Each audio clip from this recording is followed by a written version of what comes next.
Everyone, this is me Krishna and welcome back to my YouTube channel. तो अब हम educational जो मैनेजमेंट है उसके मॉडल्स है उसके बारे में बात करेंगे। तो उसमें पहला जो मॉडल है वो POSDCORB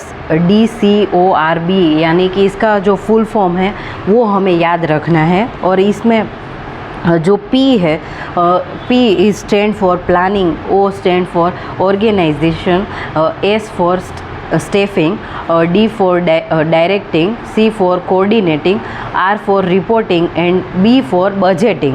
तो ये जो मॉडल है वो American political scientist Luther Gulik and British management council जो उर्विक ने दिया था। और ये हेनरी फेल मैनेजमेंट का जो आइडिया है उसके नाम पे ऊपर कि उन्होंने जो notes on theory of organisation in 1937 में दिया था उसके ऊपर है। In doing so they built on Fayol's previous 14 management principle and they gave the idea of POSDCORB which stand for planning, organization, staffing, directing and coordinating, reporting and budgeting। तो ये गुलविक and उर्विक का जो मॉडल है उसको हम याद रखेंगे।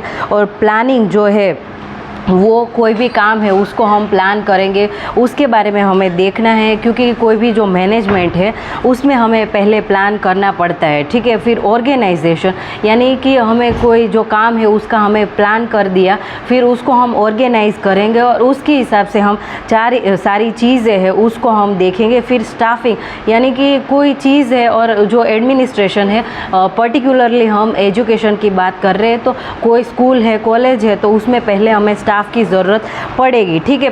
फिर उसको डायरेक्ट करना और उसको कौन सी दिशा में लेके जाना है और हमें कौन से गोल्स है उसको हमें अचीव करना है, ये सारी चीज़ें आएंगी। फिर डायरेक्टिंग यानी कि हमें इसको डायरेक्ट करना है और हमें उसको डायरेक्शन देनी है। फिर कोऑर्डिनेट यानी कि उन सारे लोगों के साथ हो उनको कोऑर्डिनेट करके हमें देखना है कि हमारे जो एजुकेशनल गोल्स है वो अचीव हो रहे नहीं हो रहे, ये सारी चीज़ें। फिर रिपोर्ट हमें देना है और उसके बारे में हमें देखना है। फिर बजटिंग यानी कि कोई भी जो एजुकेशनल मैनेजमेंट है उसका हमें बजट रेडी करके रखना होता है और उसके हिसाब से ही हमें पूरा खर्च करना है और उस हिसाब से ही हमें पूरा जो साल है वो हमें चला के रखना है। तो ये सारी चीज़ें जो एडमिनिस्ट्रेशन है उसके अंदर आएगी। तो ये फर्स्ट जो मॉडल है उसकी बात हो गई। फिर हम देखते क्रिटिकल पाथ जो मॉडल है CPM, उसके बारे में हम देखते। तो ये जो मॉडल है CPM is mathematically ordered network of planning and scheduling project management. It was first used in 1957 by the E.L. Du Ponte। तो ये भी नाम हमें याद रखना है क्योंकि नेट के एग्ज़ाम में ये सारे क्वेश्चन आ जाते हैं। He developed this project management method designed to address the a challenge of crisis faced by the industry. CPM provides a graphical view of the project and it predicts the time required to complete the project and shows which activities are critical to maintaining the schedule and which are not।